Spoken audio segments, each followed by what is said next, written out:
Dans cette position, nous allons prendre notre Bible dans le livre de Jean, chapitre 11. On va lire un texte que vous connaissez déjà.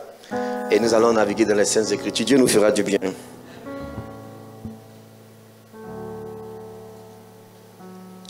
La dernière fois, à Jiré, vous avez chanté un chant que j'aime beaucoup. Le chant de l'homme de Dieu, je crois, Jonathan Gambela. C'est ça. J'aime ça. Je ne sais pas trop comment on chante, mais j'aime ça. On va chanter ça ensemble tout à l'heure. Amen. Est-ce qu'on peut lire ensemble? Merci pour ta parole. Jean chapitre 11, verset 1. La Bible dit, il y avait... Ce qui est bien chez vous, vous n'oubliez pas les choses. Plaquer. Bon, on peut plaquer, non? Il y avait un homme malade, c'est ça? Lazare de Béthanie, village de Marie et de Marthe, sa sœur. C'était cette Marie qui oignit de parfum le Seigneur et qui lui essuya les pieds avec ses cheveux. Et c'était son frère Lazare qui était malade. Les sœurs envoyèrent dire à Jésus, Seigneur, voici celui que tu aimes est malade. C'était une manière de le toucher, quoi, hein, de lui mettre la pression. Et dit, celui que tu aimes. Elle pouvait dire simplement, Lazare est malade, mais dit, celui que tu aimes. Parfois, il y a des bonnes pressions qu'il faut mettre sur Dieu. Après avoir entendu cela, Jésus dit, cette maladie n'est point à la mort, mais elle est pour la gloire de Dieu. Donc Jésus ne s'est pas laissé entraîner par la pression. Et il dit, afin que le Fils de l'homme soit glorifié par elle. Or, Jésus aimait Marthe. Il aimait qui? Marthe et sa sœur et Lazare. Lorsqu'il eut, c'est ça, appris que Lazare était malade, il resta 2 jours encore dans le lieu où il était. Et il dit ensuite aux disciples, retournant en Judée. Les disciples lui disent, Rabbi, les Juifs tout récemment cherchaient à te lapider et tu retournes en Judée. Jésus répondit, n'y a-t-il pas 12 heures au jour? Si quelqu'un marche pendant le jour, il ne bronche point, parce qu'il voit la lumière de ce monde. Mais si quelqu'un marche pendant la nuit, il bronche, parce que la lumière n'est pas en lui. Après ces paroles, il a dit, Lazare, notre ami dort, mais je vais le réveiller. Ah. Quelqu'un dit, quelle histoire. Les disciples lui disent, Seigneur, s'il dort, il sera guéri. C'est tout. Jésus avait parlé de sa mort, mais il crut qu'il parlait de l'assoupissement du sommeil. Alors Jésus leur dit ouvertement, Lazare est mort. Et à cause de vous, afin que vous croyiez, je me réjouis de ce que je n'étais pas là. Mais allons vers lui. Donc on peut aller vers un mort. Verset 16. Sur quoi Thomas, toujours Thomas, appelé Didyme, dit aux autres disciples, allons aussi afin de mourir avec lui.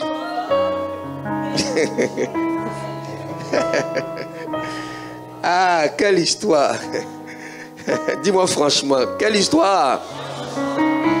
Jésus, étant arrivé, trouva que Lazare était déjà depuis 4 jours dans le sépulcre. Et comme Béthanie était près de Jérusalem, à 15 stades environ, beaucoup de Juifs étaient venus vers Marthe et Marie pour les consoler de la mort de leur frère. Lorsque Marthe apprit que Jésus arrivait, elle alla au-devant de lui, tandis que Marie se tenait assise à la maison. Marthe dit à Jésus, Seigneur, si tu avais été ici, mon frère ne serait pas mort. Mais maintenant même, je sais que tout ce que tu demanderas à Dieu, Dieu te l'accordera. Jésus lui dit, ton frère ressuscitera.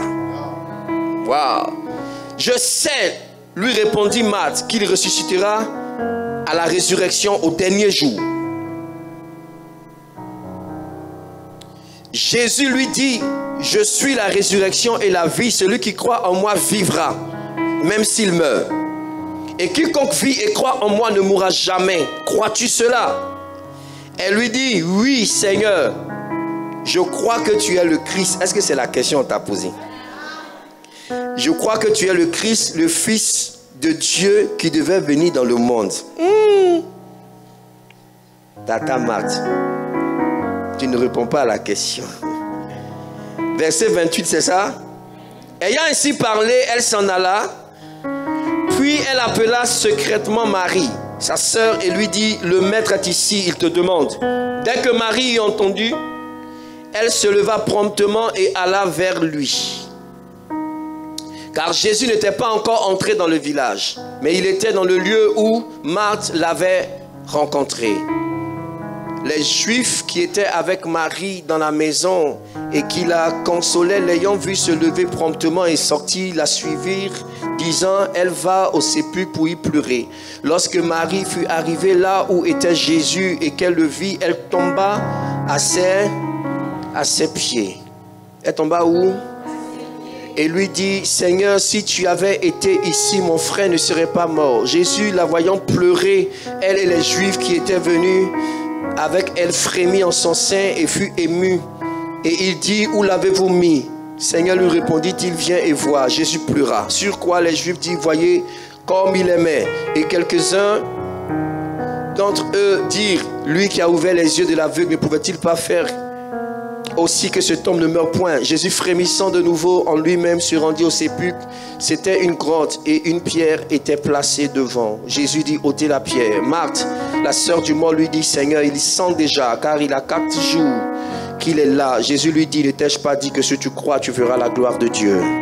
Il ôtait donc la pierre et Jésus leva les yeux en haut et dit, Père, je te rends grâce de ce que tu m'as exaucé. Pour moi, je savais que tu m'exauces toujours, mais j'ai parlé à cause de la foule qui m'entoure, afin qu'ils croient que c'est toi qui m'as envoyé. Ayant dit cela, il cria d'une voix forte, Lazare, sors! Et le mort sortit, les pieds et les mains liés de bandes et le visage enveloppé d'un linge. Jésus lui dit, déliez-le et laissez-le aller. Amen. Est-ce qu'on peut acclamer la parole du Seigneur? Merci Jésus pour ta bonne parole. Est-ce qu'en 1 minute, nous pouvons lever les mains vers le Seigneur? Et tu vas prier avec moi. Dis avec moi, Seigneur, parle-moi, parle à mon esprit. Au nom de Jésus-Christ. Merci Saint-Esprit pour ta parole. Merci de nous parler, merci de nous visiter, merci de nous toucher. Seigneur, que les écailles tombent de nos yeux pour que nous puissions avoir, Seigneur, une révélation plus grande, plus forte de ta pensée, Seigneur, de ton amour, de ta puissance pour nous au nom de Jésus. Nous voulons entrer dans les mystères de ta gloire, Seigneur, au nom de Jésus. Nous te bénissons parce que tu nous fais du bien, Seigneur. Tu nous transportes sur les ailes de l'aigle et tu nous établis dans une dimension supérieure. Merci pour ta présence. Ah, Seigneur, merci pour les anges présents parmi nous. Merci pour l'onction fraîche. Merci pour la puissance de Dieu. Merci pour l'Esprit. Oh, Seigneur, nous te donnons toute la gloire. Et nous nous attendons à toi pour un miracle, Seigneur, véritable et authentique. Au nom de Jésus-Christ, quelqu'un dit Amen. Est-ce qu'on peut acclamer le Seigneur? Aïe, aïe, aïe, aïe, aïe, aïe. Merci Saint-Esprit. Pendant que tu acclames le Seigneur, je sens un miracle authentique qui vient vers toi. Je sens une visitation de Dieu. Je sens une grâce excellente que tu es sur le point de recevoir. Quelqu'un dit Amen comme le tonnerre et reçoit cette grâce. Merci Jésus. Merci Seigneur. Assieds-toi sur la terre de tes ennemis. Au nom de Jésus, que Dieu te bénisse. Alléluia. Nous allons parler par la grâce du Seigneur. Je prie que Dieu nous aide et nous donne les mots qu'il faut pour parler, parce que c'est un message prophétique. Et Dieu va nous aider à pouvoir transmettre le message. Alléluia. Merci. Voilà. Au pianiste de rester avec moi. Je parle sur le thème un plus grand accès. Un plus grand accès. Quelqu'un dit avec moi un plus grand accès. Dis plus fort, un plus grand accès. Alléluia. Tu peux comprendre par là une plus grande dimension, une plus grande grâce. Amen. J'ai compris et je sais que cette année, le Seigneur te donnera d'expérimenter un plus grand accès au nom de Jésus. Ton amen n'est pas bon.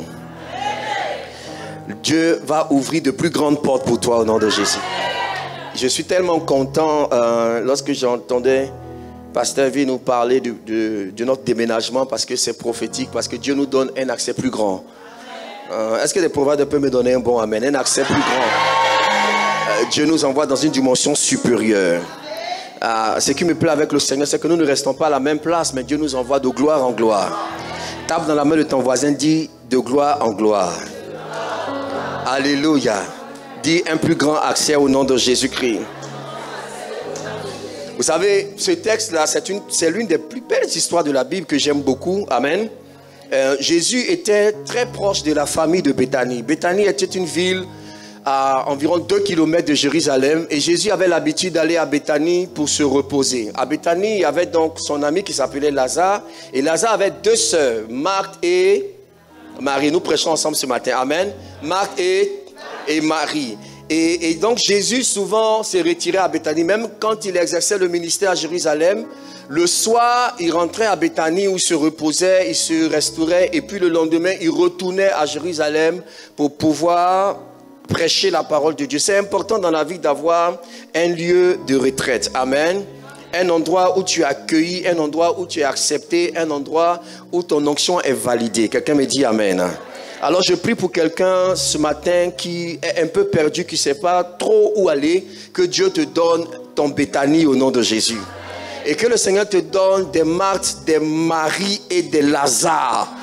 Des gens qui vont t'accepter là où tu étais rejeté. Les gens qui vont croire en toi là où personne ne croit en toi. Les gens qui vont soutenir ta grâce et ton onction. Donne-moi un bon amen. Donc Jésus avait Béthanie et c'était un endroit vraiment reposant pour lui. Et la Bible déclare qu'il va arriver quelque chose de bizarre. Histoire. Lazare, son ami, va tomber malade. Et effectivement, tout le monde sait que Jésus guérit des malades. Il ouvre les yeux des aveugles. Il fait parler les muets. Il fait entendre les sourds. Alors c'est normal que Marie et Marthe envoient un message à Jésus pour lui dire: ton ami Lazare, celui que tu aimes, il est malade en ce moment. Une manière de lui dire: viens, prie pour lui et guéris-le. On t'a vu ouvrir les yeux de Bartimée. On t'a vu guérir beaucoup de malades. Tu es capable. Bizarrement, quelqu'un dit bizarrement, hein? À cet épisode-là, Jésus ne vient pas, Jésus ne bouge pas. Et il dit carrément à ses disciples que cette maladie n'est point pour la mort, mais elle est pour la gloire de Dieu. Autrement dit, il y a des circonstances qui appartiennent à la gloire de Dieu. Il peut y avoir des situations difficiles dans notre vie, compliquées pour nous, mais c'est pour la gloire de Dieu. Alléluia. Donc une maladie peut être pour la gloire de Dieu. C'est bizarre, hein? Un chômage peut être pour la gloire de Dieu. Là, tu ne vas pas dire amen, mais ce n'est pas grave. Un célibat peut être pour la gloire de Dieu. Je sais que tu n'allais pas dire amen. Quelqu'un dit la Saint-Valentin approche. Et donc, Jésus dit, cette maladie n'est pas pour la gloire de Dieu. Donc, vous savez, dans tout ce qui nous arrive, avant de chercher vite la solution, il faut d'abord se demander, est-ce pour la gloire de Dieu ou non? Alléluia. Le gars qui t'a donné un gourmet, c'est pour la gloire de Dieu ou pas? Parce qu'un gourmet peut être pour la gloire de Dieu. Oui. Ouais. Parce que Dieu sait que peut-être devant là-bas, ça va être compliqué. Donc en même temps, il arrête en même temps la relation maintenant. Tu pleures, mais c'est pour la gloire de Dieu demain. Est-ce que quelqu'un peut dire, Seigneur, c'est pour ta gloire au nom de Jésus? Donc il est important d'apprendre à localiser nos circonstances par rapport à la gloire de Dieu. Alléluia. Parce que si nous définissons ce qui nous arrive par rapport à notre bien, on peut faire fausse route. Par rapport à ce qui nous fait plaisir, on peut être dans les décors.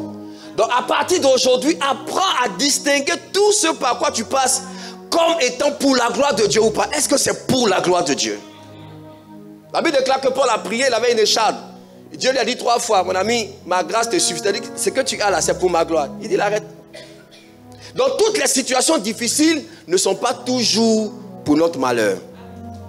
Je sais que tu n'allais pas dire un grand amen, c'est pas grave. Alléluia. Et donc Jésus dit c'est pas c'est pour la gloire de Dieu. Et Jésus ne vient pas. Ah! Jusqu'à ce que Lazare meure. Et Jésus ne vient pas.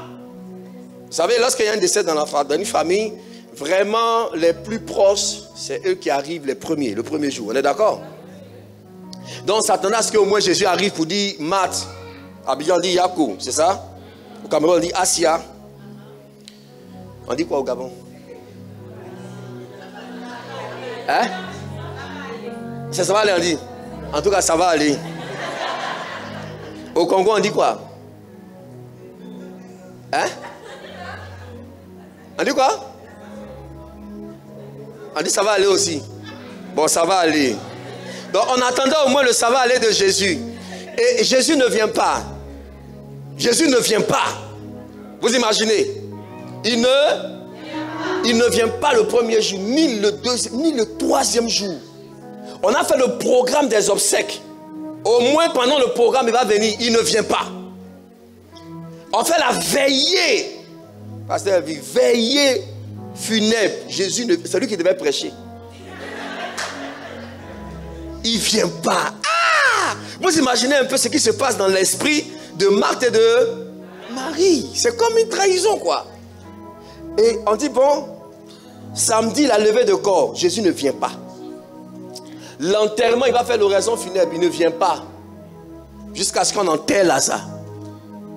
Bon, on enterre Lazare, il va venir peut-être le lendemain pour dire, j'ai pas pu venir, j'étais dans les croisades et tout ça en Galilée, mais là je viens maintenant, dit Yako, il ne vient pas.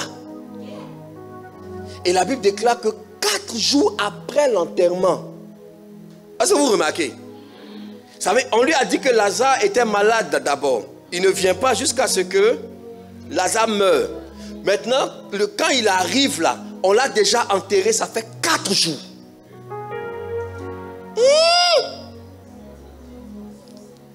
Alors un bon matin, il dit à ses disciples, bon, notre ami Lazare dort, je vais le réveiller. Il dit, mais s'il dort, mais il va se réveiller lui-même. Et la Bible explique la raison pour laquelle les disciples n'avaient pas envie de partir là-bas. Pourquoi? Parce que Béthanie est à quelques distances de Jérusalem. Et Jérusalem, Jésus était là-bas, on a voulu le lapider. Quand on parle de lapider, Jésus, ça veut dire qu'on veut lapider aussi ses disciples.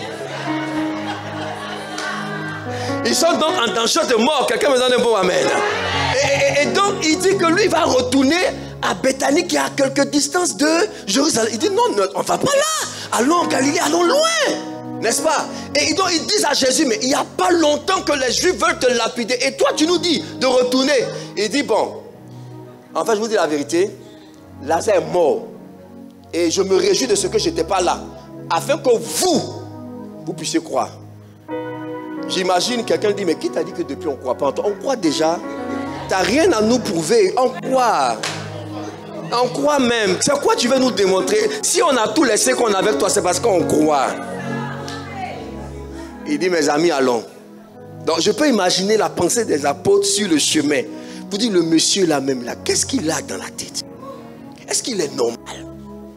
Et c'est comme ça que l'histoire commence. Histoire. Jésus arrive à Béthanie.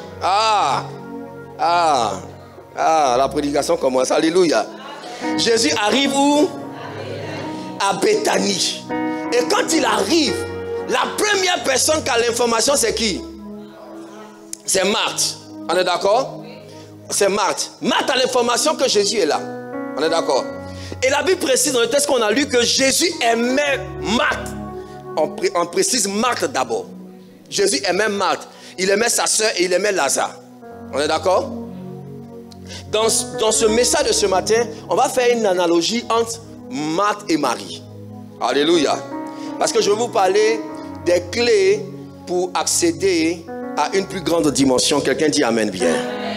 Jésus aimait Marthe. Il aimait bien Marthe. Et il aimait sa soeur. Mais vous savez, dans la vie, l'amour seul ne suffit pas. Qui a dit amen? Qui a dit amen? Oui. Bon, je vous pose la question. Est-ce que l'amour seul suffit pour réussir un mariage? C'est vrai? L'amour seul ne... Parce que l'amour est la base. Mais lui seul, il ne suffit pas. Amen. Parce que si un homme dit à une femme, je t'aime, elle dit, je t'aime aussi, on va vivre ensemble. Ok. Et puis après, ce je t'aime là, il ne se voit pas. Tous les rendez-vous, elle ne vient pas. Les appels, elle ne décroche pas. Les messages, elle ne répond pas. Mais elle aime, hein. À un moment donné, elle va dire, non, ton amour là, c'est compliqué. On est d'accord? Pourquoi? Parce qu'il faut ajouter certaines choses à l'amour. On est d'accord? Il y a des gens qui s'aiment, ou bien qui s'aimaient, mais qui n'ont pas réussi leur mariage. Pourquoi? Parce qu'ils ont pensé que l'amour seul suffisait. Est-ce qu'on est d'accord? C'est vrai ce que je dis? Oui, il ne suffit pas d'avoir de l'amour pour que la... Bon, je vous pose la question entre nous. Qui aime l'argent ici? Comme moi. Qui aime l'argent? Si tu n'aimes pas l'argent, pardon, il faut sortir. Il ne faut pas déranger nos prières. Parce qu'on va prier pour que Dieu nous rende très riches. Et comme toi, tu n'aimes pas l'argent, il faut sortir. Qui aime l'argent? On est d'accord? Maintenant, je pose la question. Qui a beaucoup d'argent? Non, je ne parle pas par la foi. Hein. Je parle vrai. Il ne faut pas lever la main par la foi. Et vous, les chrétiens, vous aimez beaucoup par les choses par la foi là. Qui a beaucoup d'argent ici? Très très riche. Lève la main. Pardonnez, levez bien. Après, j'allais vous saluer. Je vais être votre camarade. Il y a une soeur. Après, je vais prier spécialement pour toi, maman. Hein? Qui a beaucoup d'argent. Parce qu'on est d'accord que quand je pose la question, qui aime l'argent, c'est nous tous. Mais qui a beaucoup d'argent, on n'est pas dedans. Pourquoi? On comprend par là que le fait d'aimer l'argent, c'est pas ça qui va envoyer l'argent dans ta vie. Est-ce qu'on se comprend? Donc le fait d'aimer une chose ne va pas forcément envoyer la chose là dans ta vie. Tu vois, si un homme dit que moi j'ai envie d'être un gars musclé, tu vois, bien dessiné comme les sportifs là. Hein? Comme Dico. J'ai envie d'être comme Dico, tout ça. Mais tu prends la photo de Dico, tu mets dans ta chambre partout. Est-ce que c'est ça qui va te transformer? Si tu ne te lèves pas pour aller à la salle de sport, si tu ne fais pas un bon régime alimentaire, je passe sous ton contrôle, est-ce que ça va venir? Ça ne va pas. Donc le fait d'aimer la forme là ne va pas te donner la forme. Est-ce qu'on est d'accord? Quelqu'un me comprend bien? Beaucoup de chrétiens aiment la prière, mais le fait d'aimer la prière ne fait pas de toi un guerrier de la prière. Alléluia. Pour vous dire quoi? Pour vous simplement que le fait d'aimer Jésus ne veut pas dire que vous aurez un grand accès dans votre vie.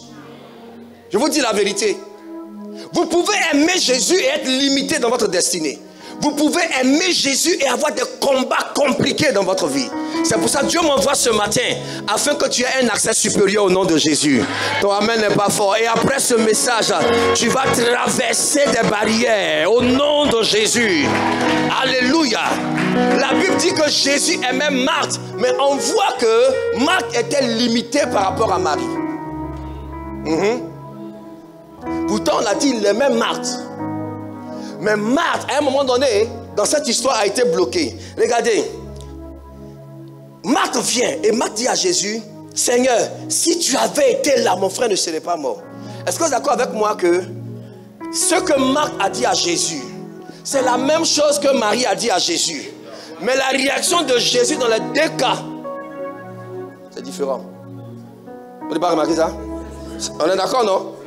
Marthe est venue, elle dit, si tu avais été là, mon frère ne serait pas. Jésus lui a dit, ton frère va ressusciter. Marie est venue aussi, elle n'a même pas beaucoup parlé. Jésus a frémi, il a commencé à pleurer. Qu'est-ce qui s'est passé entre Marthe et Marie pour que Jésus change de réaction? C'est ça qu'on va voir ce matin au nom de Jésus-Christ. Est-ce qu'on est d'accord? Quelqu'un dit, je veux un accès plus grand. Au nom de Jésus-Christ de Nazareth. Alléluia. Je partage avec vous 4 clés importantes pour pouvoir recevoir un accès supérieur, un accès plus grand avec le Seigneur. Si vous êtes d'accord, on va commencer. On peut y aller? On peut y aller? Numéro 1. La première clé pour obtenir un accès supérieur, c'est la clé de l'intimité. Quelqu'un dit l'intimité. l'intimité. Amen. Lisons Luc chapitre 10, verset 42. La technique, on va naviguer dans les Écritures, donc plaquez vite, vite. Alléluia. Luc chapitre 10, verset 42. La première différence entre Marthe et Marie. Vous allez voir que pour pouvoir accéder à des dimensions supérieures, à une onction supérieure, vous devez d'abord passer par la clé de l'intimité. C'est Jésus qui parle, n'est-ce pas? On peut lire ensemble. 1, 2, 3. Une seule chose est nécessaire. Marie a choisi qui ne lui sera point. Tout le monde connaît cette histoire. Jésus était à Béthanie, comme j'expliquais tout à l'heure. Et Marthe était très affairée. Elle tente de préparer le repas. Est-ce que c'est mauvais? C'est très bon. Et puis, à un moment donné, elle était un peu submergée par les occupations. Elle dit à Jésus, Seigneur, comment toi, ça ne te dit rien que ma soeur, là, soit là à ne rien faire au lieu de lui de venir m'aider? C'est ça? Histoire, c'est ça? Et Jésus va lui dire, tu t'inquiètes. Remontons un peu, remontons au verset 41. Ah, j'aime bien cette histoire. Le Seigneur lui répondit, Marthe, Marthe, tu t'inquiètes et tu t'agites pour beaucoup de choses. Mais une seule chose est nécessaire. Et Marie a choisi la bonne part. Écoutez-moi bien aimé. La part de l'intimité, Jésus appelle la bonne part au nom de Jésus. Dans le royaume de Dieu, il y a beaucoup de parts. Mais la part la plus importante, la plus précieuse, c'est la part de l'intimité. Vous savez, nous sommes tous dans la maison de Dieu, mais chacun de nous a sa part. J'entends pas ton amen. Au niveau de l'héritage, chacun a sa part. Quand les enfants d'Israël sont rentrés dans Canaan, ils n'ont pas eu la même part. Et puis certains avaient des parts plus importantes que d'autres. Pourquoi? Parce que c'est selon leur intimité avec Dieu. Écoutez-moi bien. Nous sommes tous enfants de Dieu, mais on n'a pas tous la même intimité avec le Seigneur. Et la Bible déclare que cette intimité, on l'appelle la bonne part. Si vous êtes intime à Dieu, c'est que vous avez la bonne part. Et je prie qu'aujourd'hui, le Seigneur puisse entraîner quelqu'un dans une intimité plus profonde au nom de Jésus. Ton amen n'est pas fort. Plus profonde au nom de Jésus. Alléluia. Ah! La réponse de Jésus ressemble un peu à la réponse que Dieu donnera à beaucoup de chrétiens, surtout ici en France.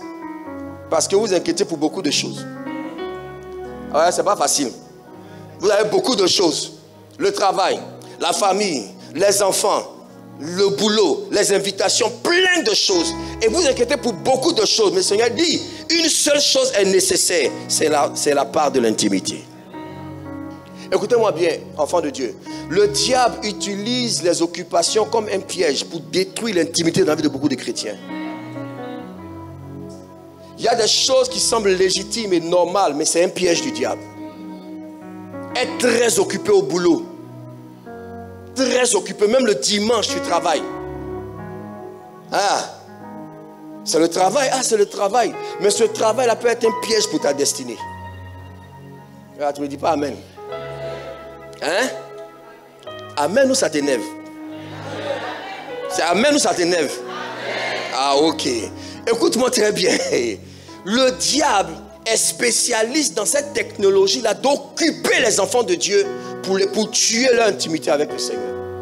Tellement occupé que tu n'as plus le temps de prier. Tellement occupé que tu n'as même pas le temps de venir à l'église. Même dimanche là, c'est compliqué pour que tu sois à l'église. Quand le pasteur te voit, c'est un miracle. On acclame Dieu. Elle est là aujourd'hui. Bénissons le Seigneur. Pourquoi? Parce que je suis occupé, je travaille, je gère des gens, je gère ceci. C'est un piège du diable. Dieu punisse le diable et sa belle-mère. Qu'aujourd'hui tu sois libéré au nom de Jésus-Christ. Bien aimé, il est important que tu dégages un temps pour le Seigneur. Ce que Marthe faisait n'était pas mauvais. Mais Jésus dit que c'est la part de Marie qui est la bonne part. Alléluia. Oui. Si tu travailles, c'est très bon. Tu as beaucoup de temps, c'est très bon. Tu gères ta famille, c'est très bon. Ton mari, ta femme, les enfants, c'est bien. Mais si, au milieu de tout ça, tu n'as pas la part de l'intimité, c'est que tu n'as pas la bonne part. Alléluia. Et beaucoup de chrétiens ont rendu Dieu jaloux de leur propre travail. Parce que l'Éternel est un Dieu comment? Jaloux. À cause de ton travail, tu ne pries plus le Seigneur. Dieu est jaloux de ton propre travail. Et Dieu va combattre ton propre travail. Oui? Ah mais oui. Il y a des soeurs même, Dieu même est jaloux de leur mari. Tu aimes ton mari plus que Jésus? Ou bien, tu n'étais pas marié, tu étais tellement zélé.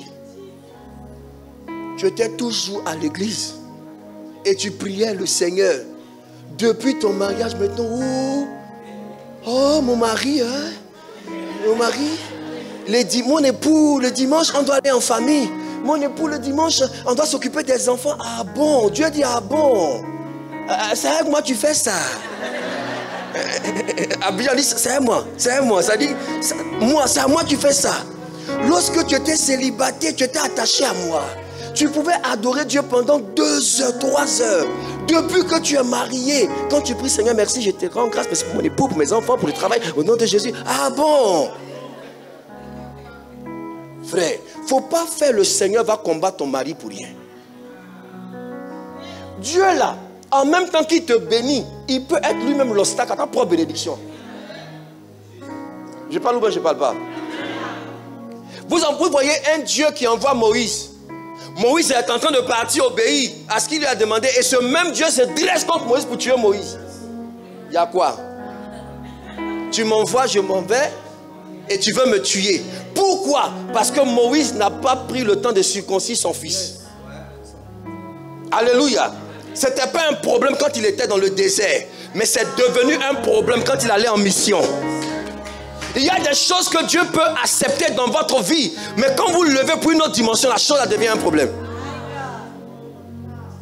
Alléluia. Il y a des gens qui peuvent rester dans votre environnement pendant un moment, ce n'est pas un problème. Mais quand vous le levez pour une autre dimension, ces personnes peuvent devenir un problème. Le jour où Dieu voulait entrer dans la dimension de l'intimité avec Abraham, Lot est devenu un problème dans sa vie. Mais avant ça, ce n'était pas un problème. Je parle à quelqu'un. C'est pourquoi en cette année-là, il y a des gens que Dieu va enlever comme ça dans ta vie. Tac, tac, tac, tac, tac, tac, tac. Pas parce qu'ils sont mauvais, mais simplement parce qu'ils ne correspondent pas au plan de Dieu pour cette saison. Ton amen n'est pas fort. Touche ton voisin, dis retrouve ton intimité. Alléluia. Ma Bible déclare dans le livre de Corinthiens que celui qui s'attache au Seigneur, il devient avec le Seigneur un seul esprit. C'est la part de l'intimité. Vous devez devenir des esprits. Alléluia. Il y a au moins 3 niveaux dans l'intimité. J'en parle en avance. Quelqu'un dit amen bien. Quand on parle de l'intimité, il y a 3 niveaux. Le premier niveau de l'intimité, c'est le niveau des serviteurs. Jésus dit dans Jean, chapitre 15, verset 15, plaqué. Vous m'avez contaminé, j'avais même oublié ça. Il dit, je ne vous appelle plus serviteur parce que le serviteur ne sait pas ce que fait son... Mais je vous appelle comment? Ami, parce que je vous ai fait connaître tout ce que j'ai appris de mon Père. Vous voyez, le premier niveau de l'intimité, c'est le niveau des serviteurs. Amen. Oui. C'est quoi le serviteur? Le serviteur, c'est celui qui a la mentalité du service. Ah, je veux endommager la théologie de certains chrétiens aujourd'hui. Alléluia. Oui. Il y a des gens, si tu es serviteur de Dieu, mais c'est pas là, hein? Moi, je suis un serviteur de Dieu. Tu dis que mon ami, c'est le premier niveau. Comment tu m'as appelé? Tu m'appelles comment? Samuel? Moi, je suis un serviteur de Dieu. Hey! On dit que c'est le CP1 dans le règne de l'esprit. Donc, ce que toi tu prends pour faire le malin là, on dit c'est le bas niveau. Parce que le premier niveau, c'est le niveau des serviteurs. Donc, être serviteur de Dieu, ce n'est pas quelque chose que tu peux prendre pour ton orgueil. Quelqu'un me donne 2 fois amen. Parce que le serviteur sert dans la maison, mais il n'a pas le secret du maître de la maison. Il n'a pas l'intimité du maître de la maison. C'est pour cela que, regardez, vous vous souvenez, lorsque Abraham part adorer sur le mont Moria avec Isaac, c'est ça? Il va avec les serviteurs, non? Il arrive à un moment, il dit aux serviteurs, vous restez ici. L'enfant et moi, nous allons adorer. Les serviteurs ne montent pas sur la montagne de Jiré. Ils ne connaissent pas l'intimité de l'adoration. Eux, ils sont là pour servir. Donc, lorsque tu es au niveau des serviteurs, tu es juste là pour faire juste le travail. On ne te parle pas. Est-ce qu'il y a des serviteurs ici? Oh, c'est pas mauvais. Levez la main. Alléluia. Quand même, hein? Quand même. Laisse-nous faire un peu le malin. On est quand même des serviteurs de Dieu, quand même. Alléluia. Et Jésus dit, je ne vous appelle plus serviteurs. Donc quand il les a appelés comme apôtres, ils étaient au premier niveau, c'est le niveau des serviteurs. Alléluia. Allez là. Allez ici. Allez chasser les démons. Allez guérir des malades. Ils étaient contents. Il dit, mais réjouissez-vous, mais c'est pas... Ça, c'est le plus bas niveau. Le fait que Dieu t'utilise ne veut pas dire que tu as une dimension supérieure. Ah. Alléluia. Même si le Seigneur t'utilise pour accomplir de grands miracles, ça ne définit pas ta spiritualité. Alléluia. Être utilisé par Dieu n'est pas le symbole de la maturité. Parce que Dieu peut utiliser n'importe qui pour sa gloire. Si Dieu peut prendre un âne pour parler, il peut parler par la bouche de n'importe quel individu. Alléluia. Il a dit aux Juifs, ce n'est pas une gloire pour vous de louer Dieu. Parce que Dieu est capable de prendre même des pierres pour le louer et le célébrer. Donc bien aimé, quoi que tu fasses dans la maison de Dieu, comme on le dit à la Cannes en Côte d'Ivoire, sois humble au nom de Jésus. Ne pense pas que comme je fais ceci là, c'est que je suis supérieur. Non. Alléluia. Le fait que je vous prêche ce matin ne veut pas dire que je suis supérieur à vous. On est d'accord? C'est parce qu'il fallait que quelqu'un vous parle. Et Dieu m'a choisi pour vous parler. Quelqu'un dit Amen, viens. Acclame le nom de Jésus. Alléluia. Quelqu'un me comprend? Donc c'est très important le niveau serviteur. Après le niveau serviteur, le deuxième niveau c'est le niveau ami. L'ami commence à avoir une certaine intimité. À l'ami, on commence à confier des choses. À l'ami, on commence à parler. Dans l'ami, quelqu'un a dit il y a l'âme dedans. Tu peux confier ton âme à un ami. Tout le monde n'est pas ton ami. Tu as beaucoup de camarades, mais tu n'as pas beaucoup d'amis. Celui qui a beaucoup d'amis, il est un danger pour lui-même. Alléluia. Oui. Il n'y a pas beaucoup d'amis. Beaucoup de connaissances, beaucoup de camarades, mais très peu d'amis. Pourquoi? Parce que ton ami, c'est le gardien de ton âme. C'est le gardien de ton âme. Quand quelqu'un devient ton ami, il y a des choses que tu vas lui dire forcément. Même quand ça, il dit à personne. Ça, il dit à personne. Tu as dit à ton ami. Ton ami, là, tu vas lui dire. Et malheur à toi si ce n'est pas un ami. Ah, c'est toi qui pensais que c'était ton ami. Mais lui, il ne t'a jamais vu comme un ami. Lui, il t'a vu simplement comme une opportunité. Que Dieu t'aide au nom de Jésus. Et que Dieu te donne le discernement au nom de Jésus. Des gens ont eu des problèmes dans leur vie simple parce qu'ils ont pensé que des gens étaient leurs amis. Ce n'était pas ton ami. Alléluia. Oui. Et ce qui est bien, c'est que dans le règne de Dieu, un ami, c'est quelqu'un qui concourt à l'accomplissement de la pensée de Dieu pour ta vie. Ouais.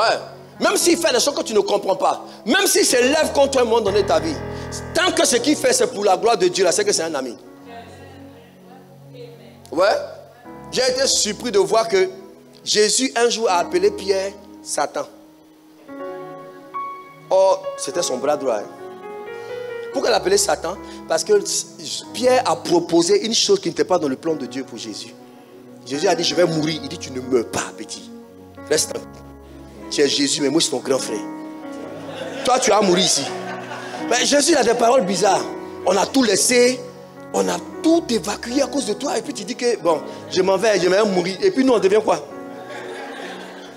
Il dit, petit, reste tranquille. Tu ne meurs pas. Jésus dit, arrière de moi, Satan. Car tes pensées ne sont pas les pensées de Dieu. Donc quelqu'un qui peut être à côté de toi, mais qui n'a pas les pensées de Dieu pour ta vie, c'est un ennemi pour ta vie.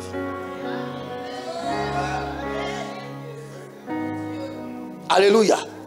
Mais le même Jésus, la veille de la crucifixion, il a regardé Judas et il lui a dit, mon ami, ce que tu as à faire, fais-le. Pourquoi? Parce que Judas était en train d'accomplir le plan de Dieu pour Jésus. Judas était dans le plan parfait. Lui, il pensait qu'il faisait du mal à Jésus, mais il était en train d'accomplir la pensée parfaite de Dieu pour Jésus. Jésus l'a appelé mon ami. Il dit, dépêche-toi, fais-le. Pourquoi? Parce que c'est selon ce qui est écrit. Donc quelqu'un peut te faire du mal, mais c'est un ami. Quelqu'un peut te critiquer, c'est pourquoi? Parce que ce qu'il est en train de faire, c'est dans le plan de Dieu pour ta vie. Donc, à un moment donné, il peut appeler Pierre Satan et il peut appeler Judas mon ami.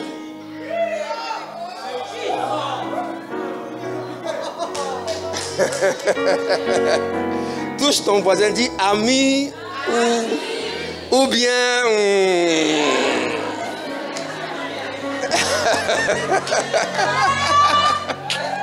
Ah mais oui. Ah mais pourquoi pas? Que Dieu te donne de bons amis au nom de Jésus. Dieu te donne de vrais amis au nom de Jésus. Alléluia. Le troisième niveau de l'intimité qui dépasse celui d'amis, c'est celui d'épouse. Ouais. Et la bonne nouvelle, c'est que toi et moi, on n'est même plus amis de Jésus. Nous sommes l'épouse de Jésus. Parce que l'épouse voit ce que l'ami ne voit pas. L'épouse entend ce que l'ami n'entend pas. L'épouse est toujours là lorsque l'ami n'est pas là. Ton ami peut rester avec toi toute une journée, mais le soir à 23h, dit mon cher, on se laisse, on s'attrape des mains. Mais la nuit, c'est l'épouse qui est là. Je parle à quelqu'un. Apocalypse chapitre 19, verset 16. Plaqué. Quelqu'un dit la dimension de l'épouse. Cette saison, cette année, je prie que tu rentres dans la dimension de l'épouse au nom de Jésus. Ah, on parle de Jésus, hein. Il avait sur son vêtement et sur sa quoi? Plus fort, sur sa un nom écrit roi des rois et seigneur des seigneurs. Qui a eu la révélation là? C'est Jean. Jean avait dépassé la dimension d'ami. Il était rentré dans la dimension de l'épouse. C'est celui qui se couchait sur la poitrine de Jésus. Parmi tous les apôtres, il avait une intimité profonde. C'est pour ça qu'il a pu voir un nom qui est écrit sur la cuisse de Jésus. Frère, qui voit ta cuisse?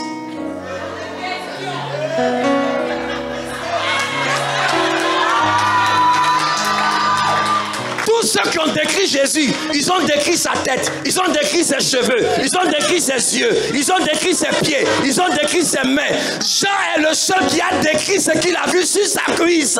Pourquoi? Parce qu'il est rentré dans la dimension de l'épouse.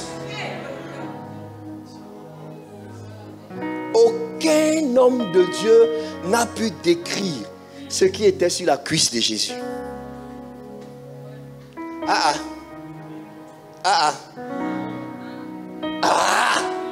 C'est pour ça que la Bible déclare que nous sommes l'épouse de Jésus.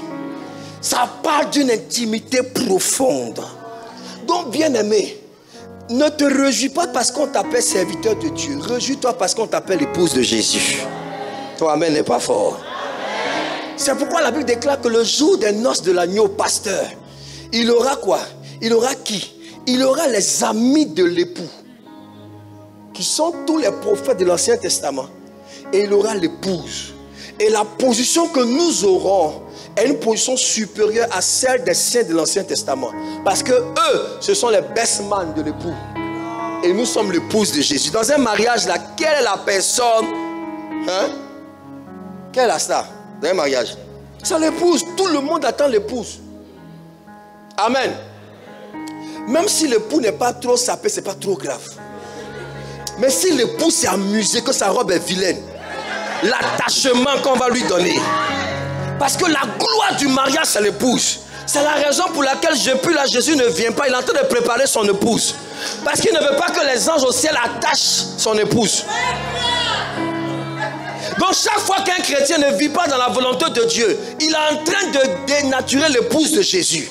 Chaque fois que quelqu'un se lève contre l'église, attaque l'église, tu es en train d'attaquer l'épouse de Jésus. Tu es en train de mettre la saleté sur sa robe. Et Jésus va se lever contre toi. Amen. Il a dit à Paul, mon ami, je suis Jésus que tu persécutes. Il dit non, c'est pas toi, moi c'est les autres. Il dit cela, c'est moi, c'est mon épouse. Ceux que tu les touches, tu m'as touché moi. Comment les gens n'ont pas peur de faire du mal à un chrétien? Tu es en train de faire du mal à Jésus? Tu critiques un chrétien, tu critiques Jésus. Amen. Il ne parle pas des serviteurs de Dieu. On a la base aujourd'hui. Il parle d'un chrétien, un simple chrétien. Tu lui fais du mal, tu fais du mal à Jésus. Pourquoi? Parce qu'il représente l'épouse de Jésus. Je prie pour toi que tu rentres dans la dimension de l'épouse au nom de Jésus. C'est dans cette dimension-là que le Seigneur peut te révéler les secrets les plus cachés du plan de Dieu. Quelqu'un me donne amen. Abraham était dans la dimension de l'ami. C'est pour ça que Dieu dit dans Genèse chapitre 18, cacherai-je à Abraham ce que je vais faire. Comprenez? Et Dieu a révélé ce qu'il allait faire à Sodome et Gomorrhe à Abraham. Pourquoi? Parce que Abraham était son ami. Combien de chrétiens parmi nous ici ne sont même pas dans la dimension de l'ami? Combien de chrétiens parmi nous, nous sommes tous dans la dimension des serviteurs? On est dans l'église, tout le monde est serviteur. Mais personne ne veut dépasser ce niveau pour entrer dans la dimension de l'ami de Dieu. Quand tu deviens ami de Dieu, alors Dieu ne peut rien faire sans te révéler ce qu'il a fait. Quelqu'un me donne un bon amen? Donc le secret du prophétique, c'est de devenir un ami de Dieu. Oh oh. Quelqu'un me donne un bon amen? Alors, lorsque vous devenez intime à Dieu, vous avez la première clé pour pouvoir entrer dans ce qu'on appelle une grâce, un accès plus grand. Quelqu'un dit amen bien. On peut avancer. Deuxième clé. Deuxième clé. Lis-moi le verset, Jean chapitre 11, verset 31. On revient à notre texte de base, verset 31. Quelqu'un béni ce matin? Ça passe? Ça passe ou ça casse? Ça passe, hein? Est-ce qu'on peut lire ensemble? 1, 2, 3. Les Juifs qui étaient dans la maison.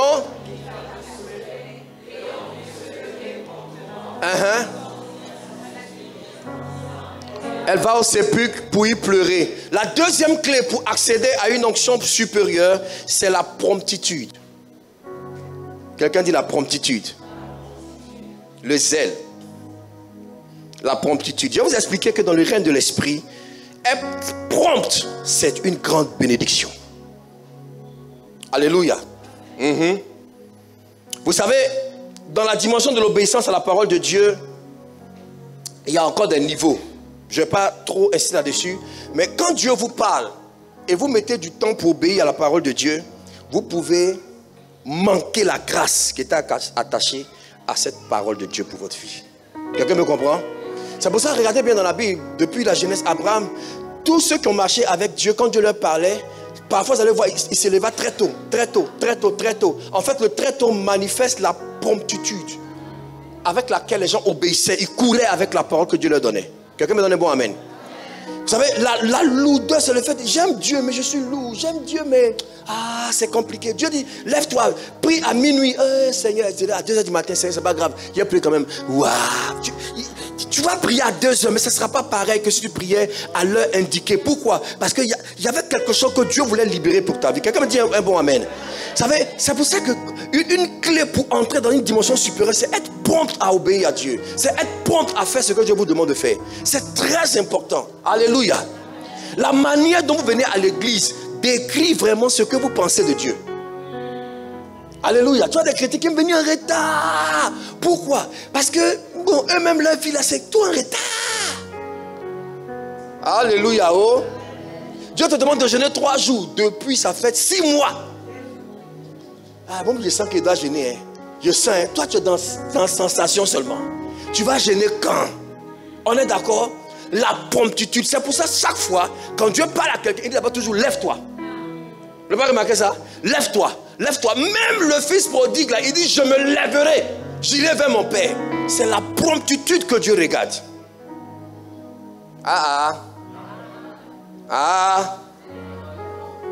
Le volume est bon? Histoire. Il y a un homme dans la Bible, pasteur, qui a perdu toute sa famille juste parce qu'il a manqué de promptitude. Histoire. Lot même, il est bizarre. Hein? Voilà un gars très bizarre dans la Bible. Très bizarre. La Bible dit que c'était un juste, mais il a très mal fini. Vous savez ça? Il a perdu sa femme, ses filles.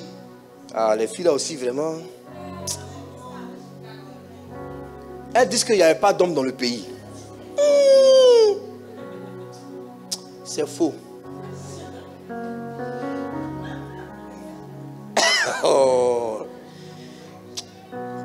Il faut qu'on pose des questions à l'autre. Si on le trouve au ciel là-bas en tout cas. Comment les filles là disent que il n'y a pas d'homme dans le pays, donc couchons avec notre père? C'est bizarre, hein? Et puis elles se sont entendues. Que Dieu nous aide. C'est trop fort. Genèse chapitre 19, verset 17. Mais regardez ce qui s'est passé avec l'autre. Plaqué.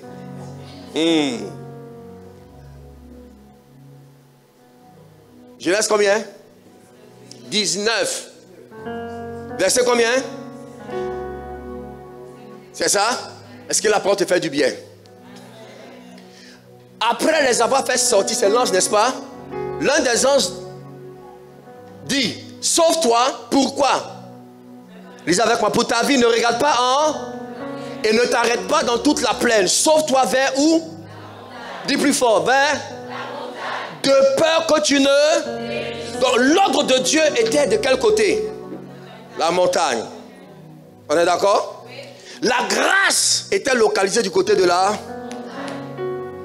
Regardez où l'autre est parti. Il faut suivre. Il y a des mentalités lotiques qu'on doit briser aujourd'hui. L'autre leur dit, oh non, Seigneur. C'est comme ça que beaucoup de chrétiens parlent. Hein? Il dit, voici, j'ai trouvé grâce à terre. Tu as montré la grandeur de ta... à mon égard en me conservant la vie. Mais je ne puis me sauver à la montagne. Bon, est-ce que Dieu peut te demander quelque chose que tu ne peux pas faire? Chaque fois que Dieu te donne une instruction, c'est parce que Dieu sait que tu as la qualité d'accomplir l'instruction. Si l'ange là savait que tu ne peux pas arriver à la montagne, il n'allait pas te dire d'aller à la montagne. Voilà, beaucoup de chrétiens peuvent limiter leur destinée avec une vision de petitesse, de médiocrité. Et c'est le cas de Lot. Aujourd'hui, là, by fire, by force, on va délivrer tous les Lot d'ici. Aucun Lot ne va sortir de cette salle-là. Vous serez délivrés by fire. Je serai à la porte là-bas tout à l'heure. Et si tu passes, que je sens une semence, je sens une semence de Lot, on te délivre et puis tu sors au nom de Jésus-Christ. Parce que là où on entend des parties là, il ne faut pas qu'il y ait un Lot parmi nous. Regarde comment il parle. On est arrivé où? Verset 20. Voici, cette ville est assez proche pour que je m'y... Ayez peur des raccourcis et des escales dans le règne spirituel. Beaucoup de personnes dans la Bible sont morts dans leur lieu d'escale. Même le père d'Abraham. Il était en train de partir à Canaan. Il s'est arrêté à Charan. Il est mort là. Sans jamais mettre les pieds à Canaan. Vous comprenez? Vous comprenez bien? Des escales bizarres là, ça peut tuer ta vie. J'ai prêché dimanche dernier et dans le message j'ai parlé d'un séjour assassin. C'est le thème d'un autre message. Naomi et son mari Elimelech qui sont allés à Moab parce qu'il n'y avait pas de paix à Bethléem. Ce séjour a été pour un séjour assassin. Parce qu'Elimelech est mort, ses deux fils sont morts. Jusqu'à ce que Naomi dit, je vais retourner. Il y a des endroits où il ne faut pas séjourner là-bas. C'est pas sûr que tu vas revenir intact. Il dit quoi? La ville là, et elle est comment? Petite. Regardez sa mentalité. Petite vision. Petite mentalité. On dit on va aller prendre notre propre salle. Mais pourquoi on partit? Restons ici là. On est bien ici. Petite vision.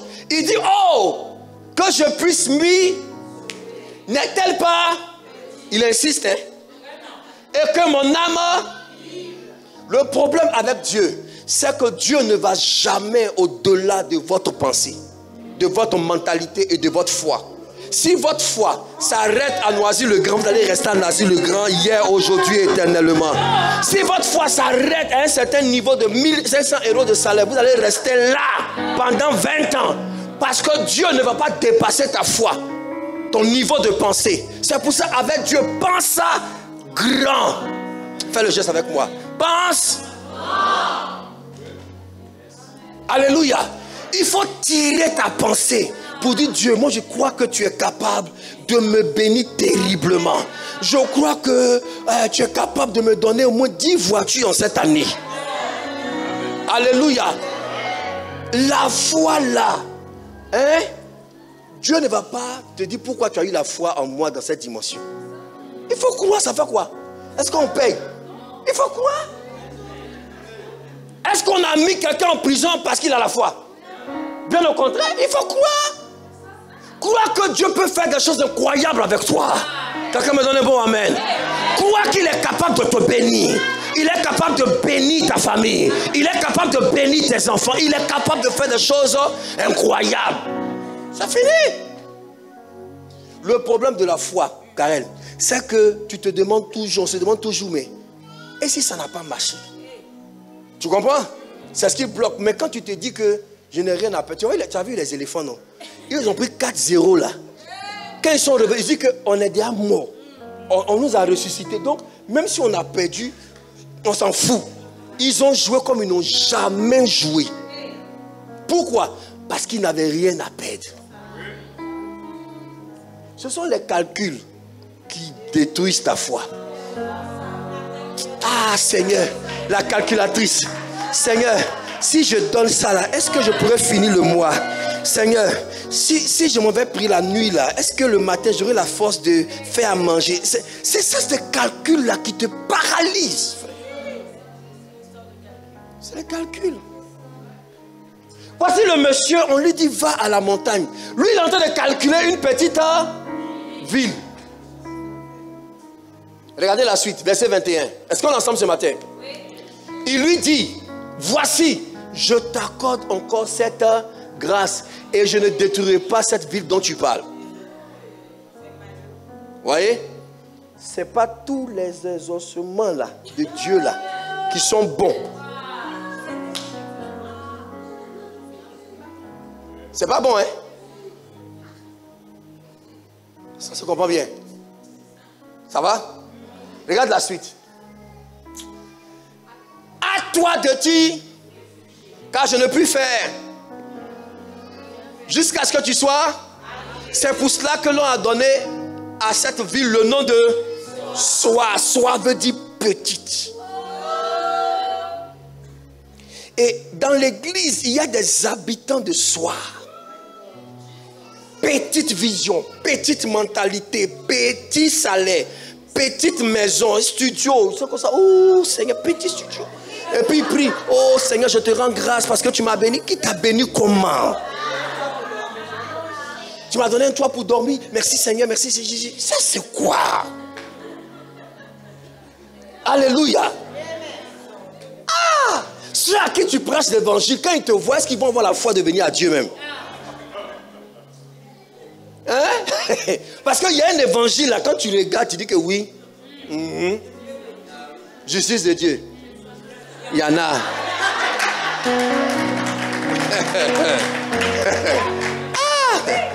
Est-ce que vous lisez bien la Bible? Lorsqu'on est venu dire à Jacob que Joseph, ton fils, vit encore, il dit ça, je ne peux pas croire ça.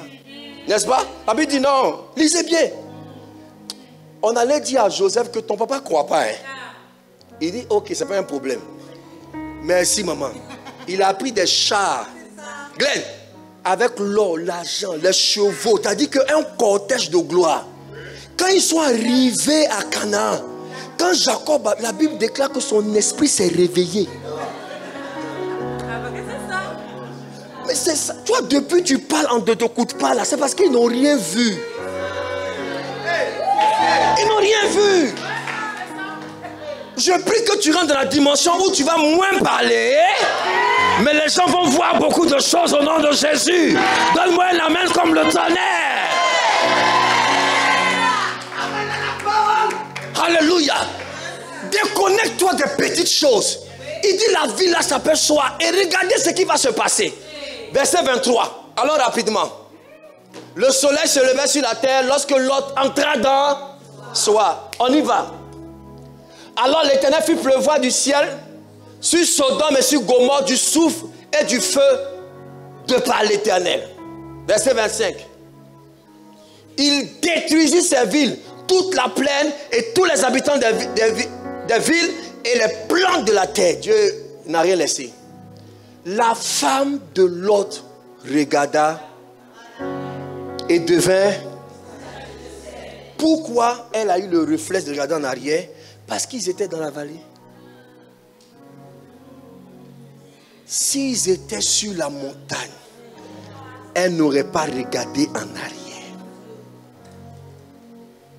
Vous suivez que quand vous êtes dans les petites choses, vous aurez la tentation de toujours regarder en arrière. Sa femme est devenue statue de sel parce que c'est dans la plaine que tu peux voir. N'est-ce pas? Mais quelqu'un qui est occupé à gravir la montagne, là, il ne peut pas regarder en arrière. On est d'accord? Donc, je prie que tu ne sois pas un chrétien de plaine, un chrétien de montagne au nom de Jésus. Que tu puisses dire, comme Caleb a dit à Josué, donne-moi cette montagne. Quelqu'un me donne un bon amen. Donne-moi cette montagne. Vous savez, mais quand vous allez lire le début de l'histoire, vous allez vous rendre compte que tout ça s'est arrivé parce que Lot a tardé avant de partir. On lui a dit quitte Sodome, mais il a tardé parce qu'il aimait Sodome. Il aimait les choses là-bas, hein. Tonton Lot est suspect même. Il aimait Sodome. Et sa femme, pourquoi elle a regardé derrière? Elle est suspecte aussi. Hein? Et ça se voit dans ce que les filles ont fait là. Si elles n'ont pas eu peur de faire ça là, ça veut dire qu'il y a des choses qui se passaient dans Sodome là-bas. Ah, ça se comprend. C'est pour ça que je prie que Dieu te donne la grâce de bien éduquer tes enfants.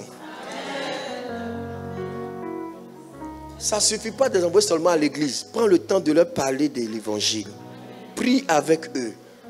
Cause avec eux de leur combat, de leur bataille spirituelle. Des choses qu'ils ne comprennent pas dans la vie. Ne les envoie pas seulement à l'église pour dire qu'ils sont à l'église seulement. Il y a des choses. L'autre ne pouvait pas penser que ces filles-là peuvent faire ça. Avoir la pensée, elles sont entendues pour saouler leur papa. Ah! Qui vous a appris ça? C'est à Sodome, ils ont appris ça. Pourquoi maman l'autre a regardé derrière?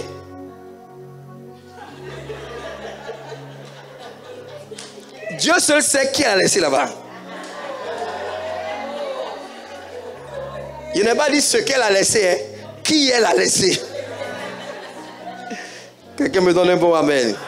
Je prie que Dieu te donne la grâce de la promptitude au nom de Jésus. Sois prompt. Dis à ton voisin, sois prompt.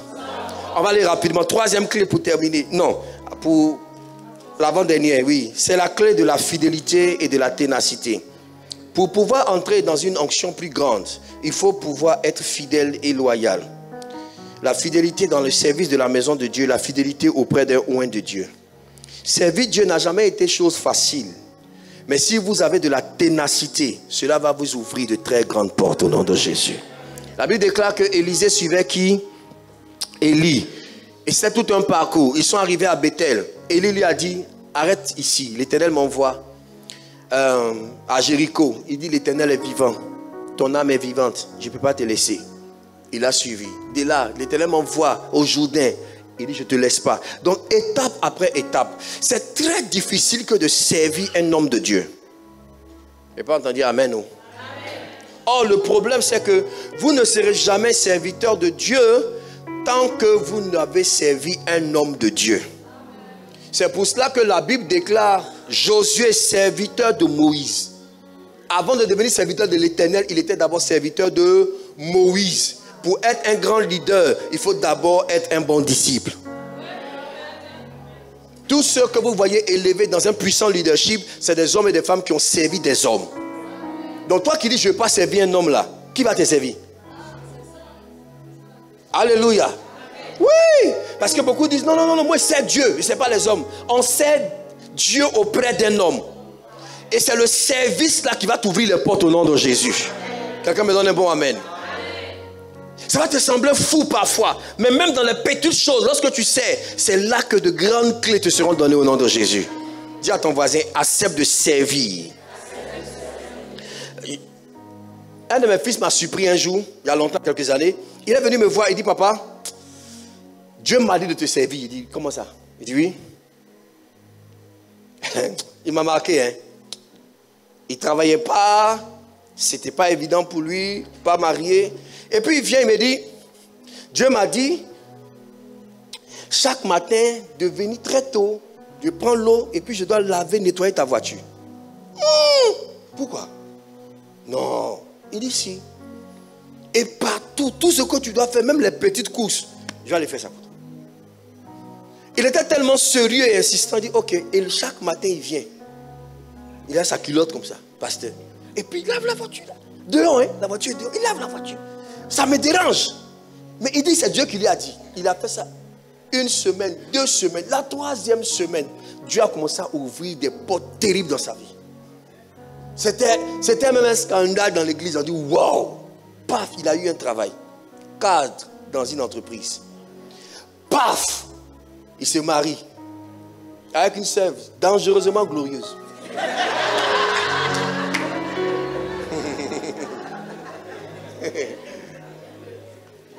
Alléluia. Comme ça, paf, paf, paf, Dieu a ouvert les portes dans sa vie. Et il avait dit, papa, je bénis Dieu parce que tu es un oint de Dieu. Toutes ces bénédictions que j'ai, c'est simplement à cause du fait que je suis venu te servir. Il y a des bénédictions qui sont attachées au service d'un homme. Service d'un homme. Alléluia. J'aime Providence parce qu'ici, on a l'esprit de service. Et on sait servir et on sait avec joie. Et pendant qu'on sait, Dieu bénit. Les grandes onctions arrivent dans le fait de servir. Alléluia. Je vais vous expliquer sur le témoignage de la sœur à qui Dieu a dit d'aller être servante chez son pasteur. Vous vous souvenez? Elle a obéi, le pasteur dit non. Elle dit, Dieu m'a dit de venir être ta servante. Et elle sait. Le pasteur est dérangé. Ah, ma fille, elle allait servir. Quelque temps plus tard, le pasteur organise une grande conférence et plusieurs hommes de Dieu arrivent de plusieurs pays, le Canada. Il y a un bishop qui est arrivé là-bas. Il est venu manger chez le pasteur et la soeur vient servir. La nourriture, la servante. Hein. Quand il a regardé comme ça, il dit, homme de Dieu, c'est qui? Il dit, non, c'est ma fille. Elle est là. Il dit, Dieu m'a dit, ta femme est là. Et quand je prie, ça fait des années, le visage que Dieu m'envoie, c'est le visage de la soeur qui est là. Parce que est-ce qu'elle est mariée? Il dit non, elle n'est pas mariée. Il dit voici ma femme en même temps. Il a pris la femme. Actuellement, elle est au Canada. Elle est maman de méga church, maman bishop. Elle a reçu la grâce par le service. Mais comment Rebecca rentre dans le mariage? En servant.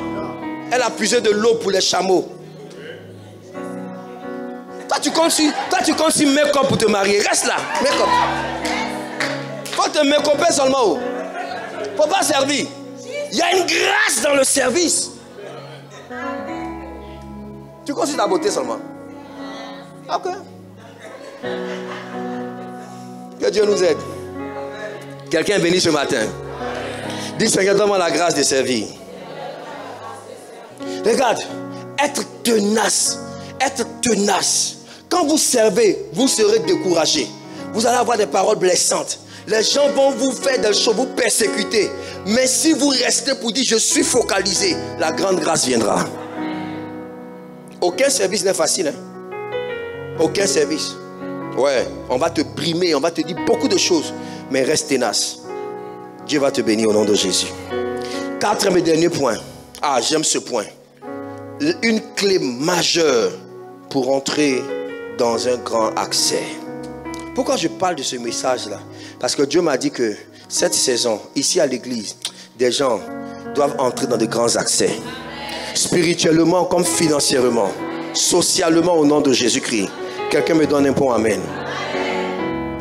4e et dernier point, c'est l'alliance. L'alliance vous ouvrira de très grandes portes et l'alliance vous donnera des accès supérieurs au nom de Jésus. Je n'ai pas entendu ton amen. L'alliance, c'est un pacte entre deux personnes. L'alliance, c'est un accord entre deux parties qui s'engagent, soutien, protection l'un à l'autre au nom de Jésus-Christ. Ah. Le verset 32 de Jean chapitre 11. Ah. Plaqué-o. Jean chapitre 11 verset 32. On finit avec ça. Est-ce que tu es encore avec moi? Quelqu'un dit oui, monsieur. Est-ce qu'on peut lire ensemble? 1, 2, 3.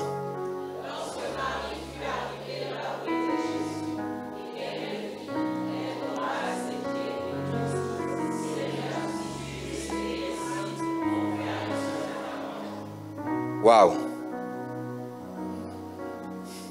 Je veux que vous-même vous trouviez la révélation. Amen. J'avais posé la question tout à l'heure. Qu'est-ce qui a fait la différence dans la réaction de Jésus alors que Marthe et Marie ont prononcé les mêmes paroles? Jean chapitre 1. Qui a la révélation? Le fait qu'elle soit tombée à... C'est ça? C'est ça? Non, je veux qu'on aille plus loin. Verset 2. Lis-moi le verset 2. Et je suis sûr que tu auras la révélation. Parce que tu es un fils de la révélation. Verset 2. 1, 2, 3, on y va.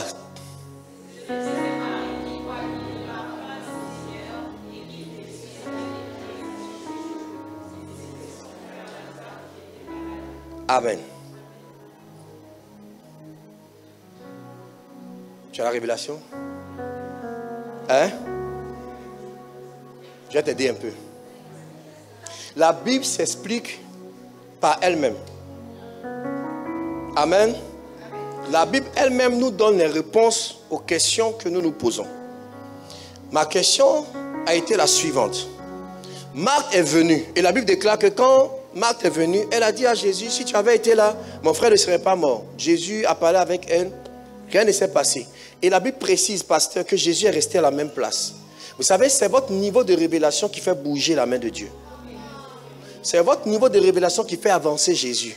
Donc, c'est comme si Marthe était à un niveau de révélation où Jésus s'est arrêté.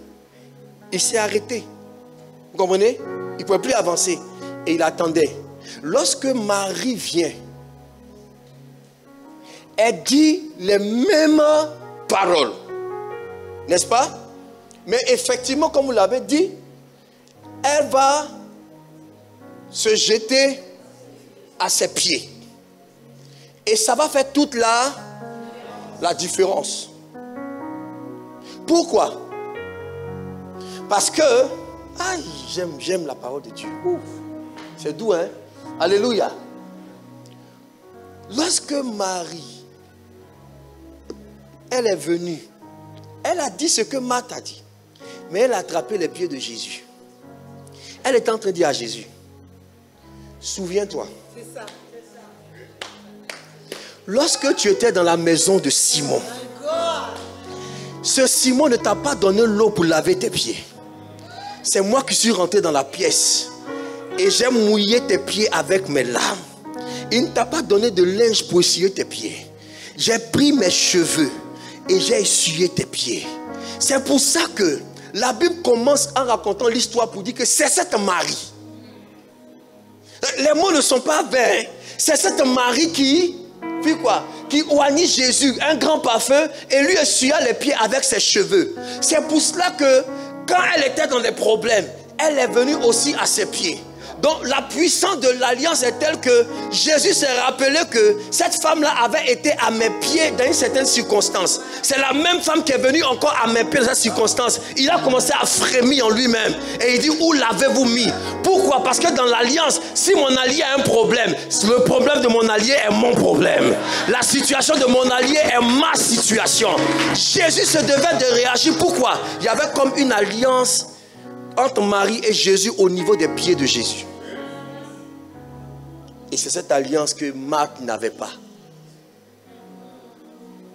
Donc, on peut tous prier. Mais la différence se fera au niveau des alliances.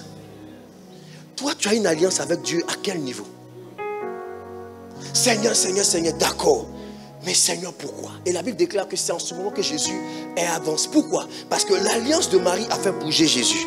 Jésus dit, où l'avez-vous mis? Où l'avez-vous? En 2024, ton année sera spéciale par la qualité de ton alliance avec Dieu. Quelle est ton alliance avec le Seigneur? Quelqu'un me dit Amen. Quelle est ton alliance avec le Seigneur? Et Jésus arrive. Quand il arrive, on lui dit, voici où on a mis Lazare. Ah, j'aime la partie là. Et c'est Marthe qui revient encore. Marthe même, elle est bizarre. Marthe dit, Seigneur, il sent déjà. Alléluia. Et la Bible déclare que Jésus, il a frémi, il a pleuré. Le plus court verset de la Bible.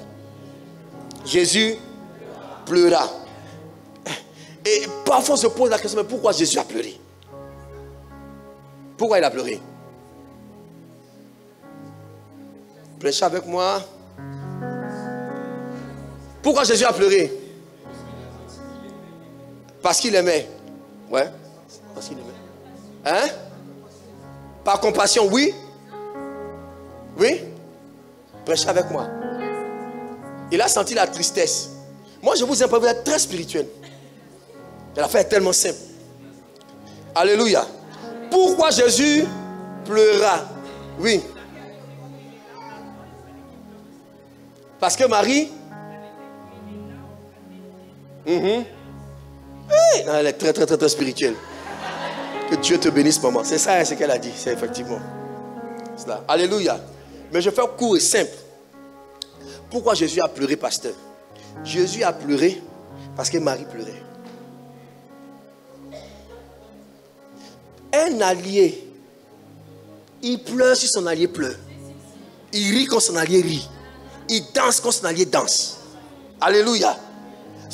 Mon allié ne peut pas être en train de pleurer et puis moi je suis en train de rire. Est-ce qu'on se comprend? Donc, comment faire bouger la main de Dieu en ma faveur? C'est l'alliance. Si je suis en danger, Jésus est en danger. Si c'est un problème, c'est lui qui a des pourquoi? Parce qu'on est en alliance. Jésus a pleuré parce que Marie pleurait. C'est tout. Maintenant, si tu veux une autre raison naturelle, Jésus a aussi pleuré parce que tout le monde pleurait. C'est contagieux les pleurs. Vous savez ça, non? Oui, pleurer. Il y a des gens, quand ils pleurent, tu vas pleurer. Oui, tu n'as pas envie de pleurer, mais tu vas comme ça, ouh, puis tu pleures. Sans savoir pourquoi ils pleurent. Alléluia. Il y a des gens qui savent pleurer. C'est pourquoi on dit que tu es un vrai acteur. Acteur de cinéma. Le gars, il pleure. Toi-même, tu as payé ton argent pour aller au cinéma parce que tu sais que c'est un film. Et que l'histoire n'est pas vraie. Toi-même, tu sais ça. Quand tu t'asseyais, tu savais que ça, c'était un film. Mais pendant que tu es assis, mais tu sais que c'est pas... Mais pourquoi? Parce que tu ne peux pas empêcher de pleurer parce que le gars sait pleurer. Qui me dit amen bien? En Israël, il y avait un groupe de femmes qu'on appelait les pleureuses. On les louait pour aller pleurer. Parce qu'elles savent pleurer.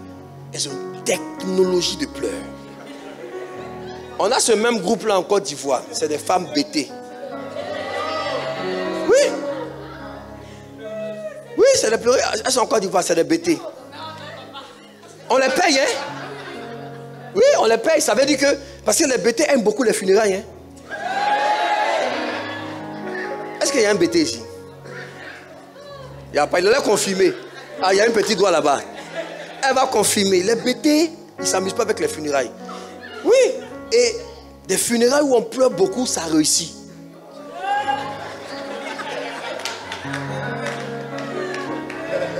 Oui. Donc, lorsque tu as des funérailles, tu vas les chercher. Elles sont dans notre village. Et tu payes le transport, elles arrivent, elles ont un salaire. Quand elles arrivent comme ça, frère, il faut laisser, elles se jettent. Elles roulent comme ça, tout le monde pleure, mais on pleure. Et moi j'ai assisté à un cas comme ça, j'étais dépassé jusqu'à aujourd'hui. C'est un papa, il était bêté qui est décédé. On allait dans la famille, ça pleure. On disait Yako, c'était un frère de l'église. Et pendant qu'on parlait comme ça, il y avait un camp, tout le monde était un peu consolé là. Il y a une maman qui est venue du village. Non, elle a roulé au salon comme ça. Wow, tu as laissé qui? Tu es parti pour nous laisser. On va devenir quoi? Mais c'est pas ce que tu m'avais dit. Tu m'avais pas dit ça. Comment les gens font pour avoir les technologies comme ça? C'est pas ce qu'on s'est dit. La semaine passée, on s'est appelé, tu m'as pas dit ça. Elle rentre embêtée, elle sort en français. Elle a pleuré, nous tous on était là comme ça. Mais ma grande, c'est vrai que 5 minutes après qu'on l'a calmée là, je l'ai vue dans un coin de la cuisine en train de valider un plat de foutou. Je dis mais c'est pas ça qui pleurait ici. J'étais choqué, je dis mais en 5 minutes, elle est passée des pleurs fallait qu'elle ait la force pour continuer de pleurer. Hein. D'accord. Que Dieu nous aide. Hein. Alléluia. Je termine pour dire à quelqu'un, il faut que tu rentres dans une alliance avec Dieu. La différence va se faire dans ton alliance avec le Seigneur. Le Seigneur va t'emmener à entrer dans de plus grandes portes. Un accès plus grand. Dans l'église, il y a des Marthes et il y a aussi des Maries. Quelqu'un dit Amen. Les Marthes aiment Dieu et Jésus les aime, mais elles sont limitées. Les Maries vont plus loin. Ces 4 choses que nous venons de dire, c'est ce qui a fait la différence entre Marie et Marthe. Amen. On peut récapituler ensemble. Numéro 1, on a dit quoi? L'intimité. Numéro 2, la promptitude. Numéro 3, numéro 4, Dieu peut te conduire dans une alliance de prière en te demandant, je veux que chaque jour tu pries telle heure ou pendant tel nombre d'heures. Dieu peut te conduire dans une alliance de finances pour dire, c'est vrai, tout le monde donne la dîme, mais toi, je veux que tu donnes plus en donnant ceci. Ça, c'est une alliance avec Dieu. Dieu peut te dire, je veux que chaque mois, tu ramènes 1 ou 2 personnes à l'église. C'est une alliance. Je veux que tu t'occupes de tel domaine de l'église. Ce sont des alliances par lesquelles le Seigneur se souviendra de toi. La Bible déclare que quand l'ange a visité Corneille, il lui a dit, tes prières et tes aumônes ont été entendues par Dieu. Quelqu'un dit Amen. Bien-aimé, l'alliance qui a amené l'ange vers Corneille, c'était la prière et les offrandes. C'était son alliance avec Dieu et ça fait bouger l'ange en sa faveur. Un chrétien qui n'a pas d'alliance, c'est un chrétien qui est en train de court-circuiter son avenir avec Dieu. En cette saison, il faut que tu rentres dans une alliance. Au moment où l'église est en train de déménager, au moment où il y a beaucoup de choses à faire, toi tu peux dire voilà ce que moi je vais faire. Une alliance de prière, une alliance d'intercession, une alliance d'offrande, une alliance de service dans l'église, une alliance d'intervention par rapport à l'œuvre de Dieu. Le Seigneur, certainement, t'ouvrira de plus grandes portes au nom de Jésus. Quelqu'un me donne un bon amen. Est-ce qu'on peut se tenir debout, acclamer fortement le Seigneur Jésus-Christ?